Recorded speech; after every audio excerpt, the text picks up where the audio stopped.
Iran के एक माहिर तालीम ने दावा किया है कि अमेरिका और इसराइल मिलकर ईरान को कमज़ोर करके इसे मुख्तलिफ हिस्सों में तकसीम करने की मनसूबाबंदी कर रहे हैं।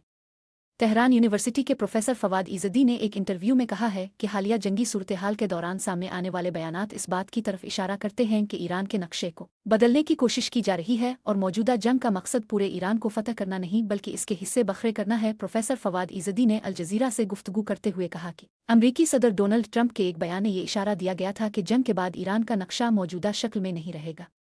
उनके मुताबिक इस तरह के बयानात से अंदाज़ा होता है कि अमेरिका और इसराइल मौजूदा जंग के जरिए ईरान को 5 मुख्तलिफ रियासतों में तकसीम करने का इरादा रखते हैं, जिसे सियासी इस्तिलाह में बाल्कनाइजेशन कहा जाता है।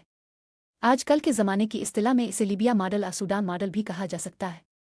उनका कहना था कि मुमकिन है अमेरिका की तवज्जो ईरान के उन इलाकों पर हो जहां तेल के बड़े ज़खायर मौजूद हैं, खास तौर पर खलीज फारिस के शुमाली साहिली इलाके। अमेरिका की सबसे ज़्यादा दिलचस्पी इसी इलाके पर कब्जा करने में है और इस हिस्से पर कायम ईरानी रियासत में वो साबिक शाह ईरान के बेटे को कठपुतली सदर बनाने का खुफिया मंसूबा बनाए हुए है, जिसका दारुल हुकूमत बंदर अब्बास शिराज को बनाया जा सकता है।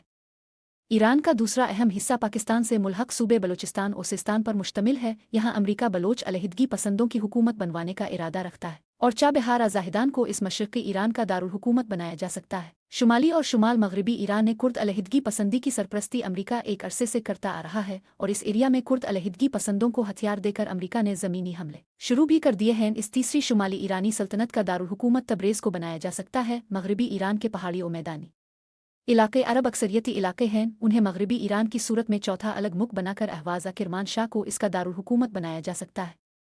ईरान का दरमियानी वस्ती हिस्सा 2 पहाड़ी और एक सहराई इलाके के अंदर एक कलानुमा मुल्क है, जिसे हम असल ईरान भी कह सकते हैं। तेहरान, कुम, मशहद, अस्फहान इस इलाके के अहम शहर हैं। 3 अतराफ से पहाड़ों और सहराओं में घिरा ये इलाका फतह करना अमेरिका और इसराइल के लिए नामुमकिन होगा। इसलिए यहाँ मौजूदा ईरान के 5वीं और सबसे बड़े हिस्से में मौजूदा ईरानी रजीम की ही हुकूमत रहेगी, जो तेल की दौलत के बड़े हिस्से से महरूम होने और चारों तरफ से अमरीकी कठपुतली हुकूमतों में घर जाने की वजह से कमज़ोर और गैर मुअस्सर होकर रह जाएगी।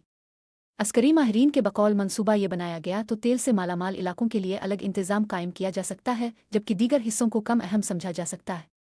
माहिरीन का यह भी कहना है कि उनके ख्याल में बाज़ ताकतें ईरान में ऐसी सूरत हाल पैदा करना चाहती है जिसमें मौजूदा हुकूमत कमज़ोर और महदूद हो जाए और क़यादत का खला पैदा हो। ईरानी उमूर के माहिरीन के मुताबिक इस तरह के हालात में मुल्क के सियासी निज़ाम को नुकसान पहुँच सकता है और ईरान के मौजूदा ढांचे में बड़ी तब्दीलियाँ आ सकती है। ताहम इस मामले पर अमेरिका इसराइल की जानिब से कोई बाज़ाब्ता बयान सामने नहीं आया है। तज्ज़ियाकारों का कहना है कि मशरिक़ वस्ता में जारी कशीदगी के दौरान मुख्तलिफ माहिरीन और हुक्काम की जानिब से मुतअद्दिद दावे और खदशात सामने आ रहे हैं, जिनकी आज़ादाना तौर पर तस्दीक करना अक्सर मुश्किल होता है। मुबस्सिरीन के मुताबिक ईरान खित्ते का एक अहम मुल्क है और उसकी जोग्राफियाई और तवानाई की अहमियत के बाइस इसके बारे में किसी भी बड़े सियासी या जोग्राफियाई मंसूबे के आलमी सतह पर दूररस असरात मुरतब हो सकते हैं। इस वक्त खित्ते में जारी कशीदगी के बाइस सूरत हाल मुसलसल गैर यकीनी का शिकार है।